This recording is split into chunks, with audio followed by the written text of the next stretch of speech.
As a gynaecologist जब आप gynae की वार्ड में ड्यूटी परफॉर्म कर रही होंगी बहुत सी गर्ल्स, टीनेजर गर्ल्स और इवन के फीमेल्स जो उम्रा पे जा रही होती हैं, वो आपके पास आती हैं कि डॉक्टर साहब हमारे ना हार्मोनल कंट्रोल जो है ना, किस तरह हम मेंस्ट्रुअल साइकिल को कंट्रोल कर सकते हैं ताकि हमें उम्रा के अंदर किसी किस्म की दुश्वारी पैदा ना हो। तो उनके लिए ख़ास जो है ना वो फिर ड्रग्स रिकमेंड की जाती हैं।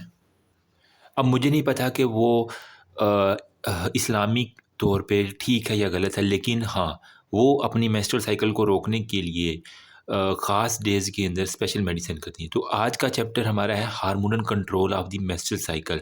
किस तरह हम बाहर से हार्मोन्स दे के, ठीक है, मेंस्ट्रुअल साइकिल को कंट्रोल कर सकते हैं, या फिर जो बॉडी के अपने हार्मोन हैं वो अगर डिस्टर्ब हो जाएँ, तो हार्मोनल डिस्टर्बेंस क्या-क्या आपकी बॉडी पे इफ़ेक्ट कर सकती हैं। तो शुरू करते हैं। बिस्मिल्लाहिर्रहमानिर्रहीम, इय्याका नअबुदु व इय्याका नस्तईन। तो जो गर्ल्स अभी जिनका मेंस्ट्रुअल साइकिल चल रहा है वो ज़्यादा अच्छे से इसको अंडरस्टैंड कर पाएंगी, ठीक है।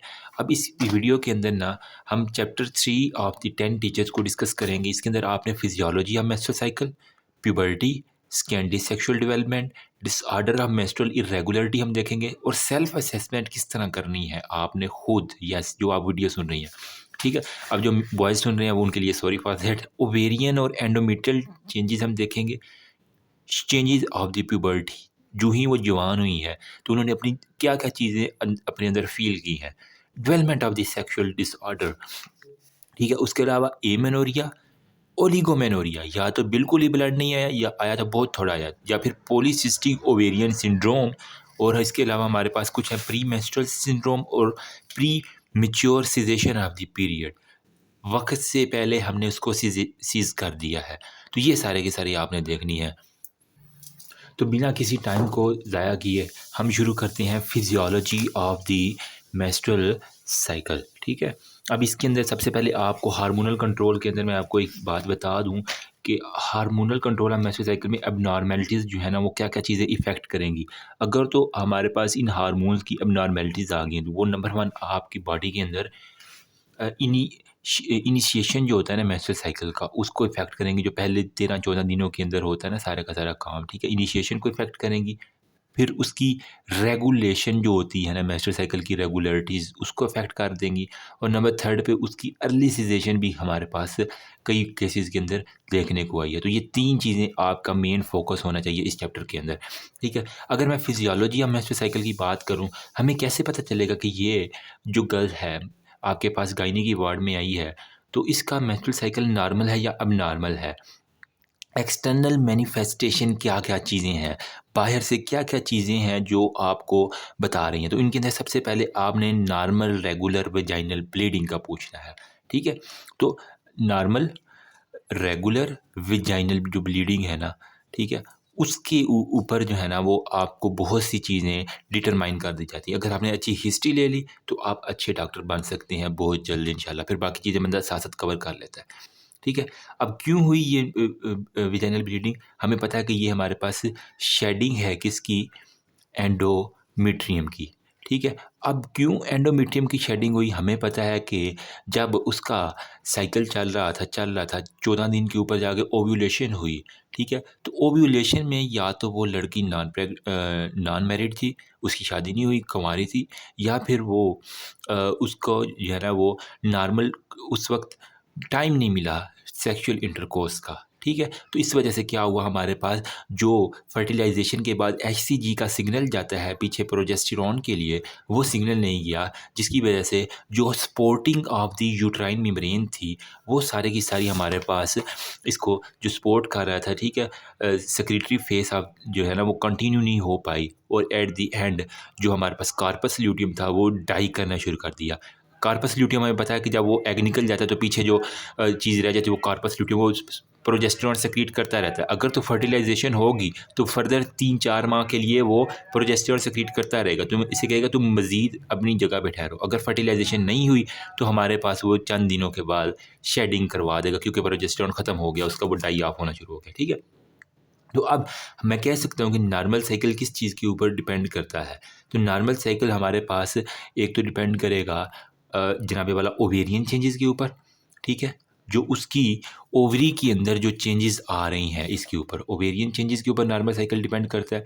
नंबर सेकंड पे मैं कह सकता हूँ ओवेरियन जो हार्मोन है, ठीक है। अब ओवेरियन हार्मोन कौन कौन से मशहूर ज़माना आप एफएससी के ज़माने से पढ़ते आ रहे हैं, ईस्ट्रोजिन और हमारे पास साथ में प्रोजेस्टेरोन, इसको हम लिख लेते हैं, ठीक। फिर हमारे पास क्या है, कुछ पिट्यूटरी के ग्लैंड के हार्मोन हैं, ये भी आपने जो है ना फिजियोलॉजी के अंदर पढ़ा होगा सारा, ठीक है। पिट्यूटरी के अंदर से हमारे पास क्या आता है, FSH plus LH, luteinising hormone, ठीक है। नाम याद रखना कौन सा हार्मोन कहाँ से रिलीज़ हो रहा है, क्योंकि इसी के ऊपर सारी हमारी ये डिसऑर्डर्स जो है ना वो मैटर करेंगे, ठीक है। तो हमारे पास बाकी रह जाता है हाइपोथैलेमस से जो सिग्नल आ रहा होता है, ठीक है। तो हाइपोथैलेमस से हमारे पास क्या होता है, जीएनआर गोनाडोट्रोपिन रिलीजिंग हार्मोन आ रहा था, जीएनआरएच आया, एंटीरियर पिट्यूटरी के ऊपर एक्ट किया, एफएसएच एलएच, ठीक है।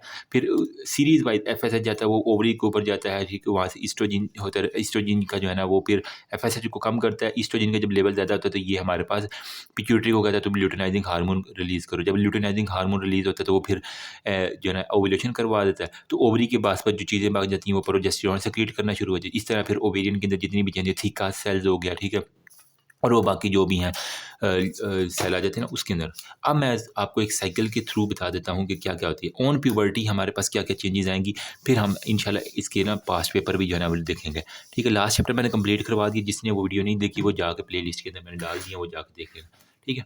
तो शुरू करते हैं ऑन प्यूबर्टी, ठीक है। जब आप जितनी भी गर्ल्स हैं ना वो अपनी एज जब आप 13 से 14 साल की थी, नॉर्मल जो है ना ये अमूमन इसी के अंदर होता है मोर और लेस, ठीक है। तो क्या होता है, जीएनआरएच एंटीरियर पिट्यूटरी के अंदर पड़े हमारे मतलब आपका जो हाइपोथैलेमस है ना, इसको मैं ब्रेन चलो बना देता हूँ, ठीक है।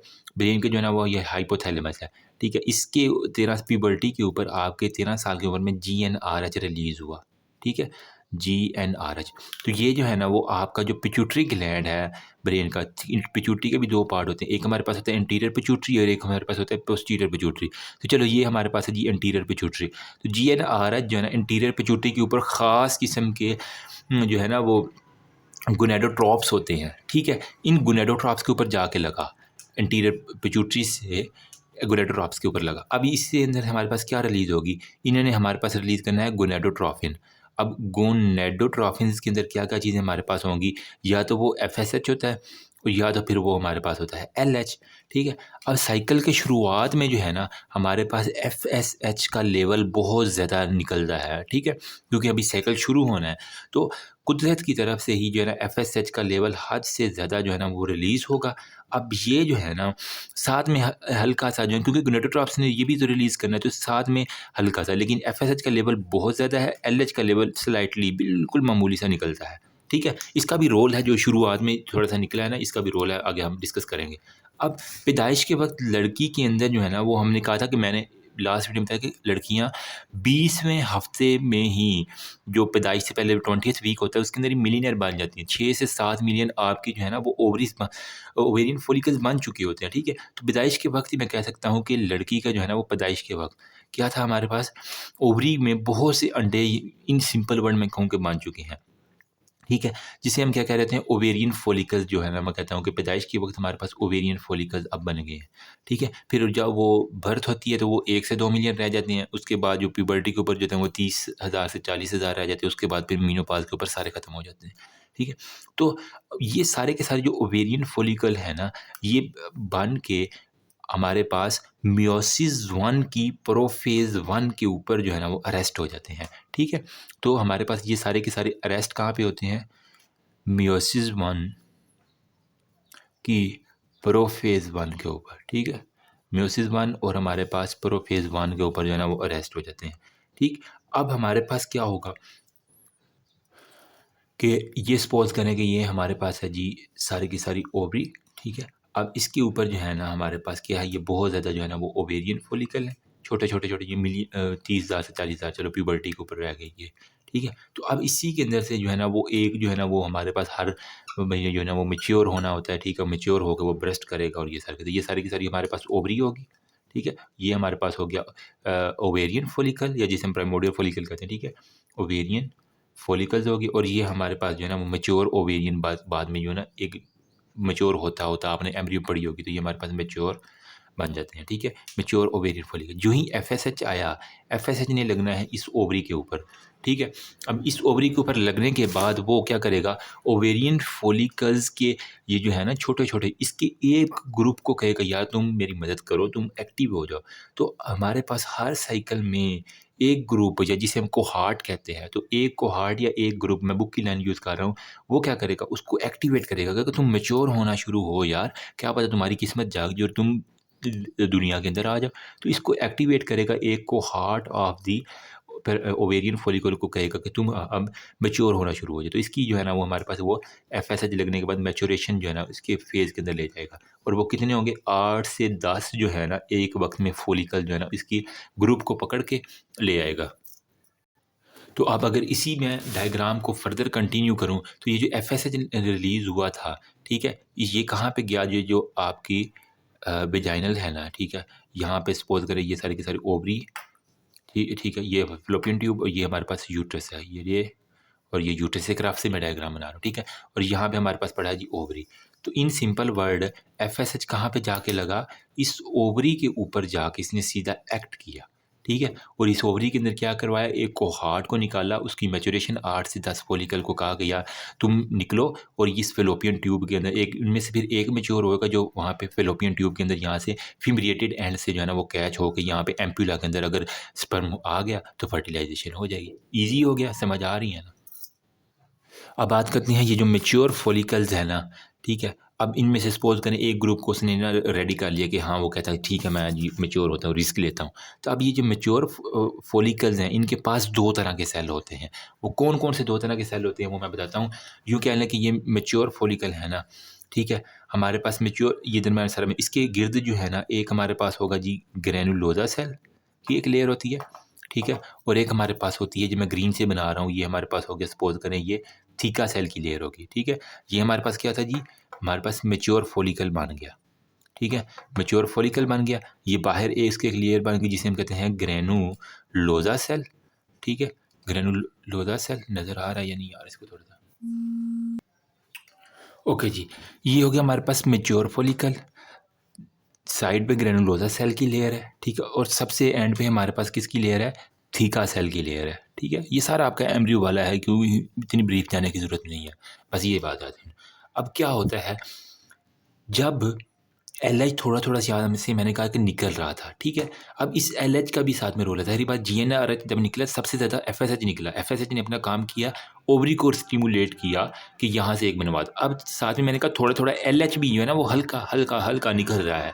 तो ये जो एलएच निकल रहा है ना, ये किसके ऊपर जाके एक्ट करेगा? ये हमारे पास ये जो थीका सेल है ना, इसके ऊपर जाके इसने एक्ट करना है। ये जो एंड पे एक लेयर बन रही है ना, थीका सेल, इसके ऊपर जाके ना एक्ट करना है। अब जब एलएच थीका सेल के ऊपर जाके एक्ट करेगा, तो इन थीका सेल की क्या चीज़ है इम्पोर्टेंट? इन थीका सेल के पास हमारे पास होता है जी कोलेस्ट्रॉल, ठीक है? मतलब ये घी की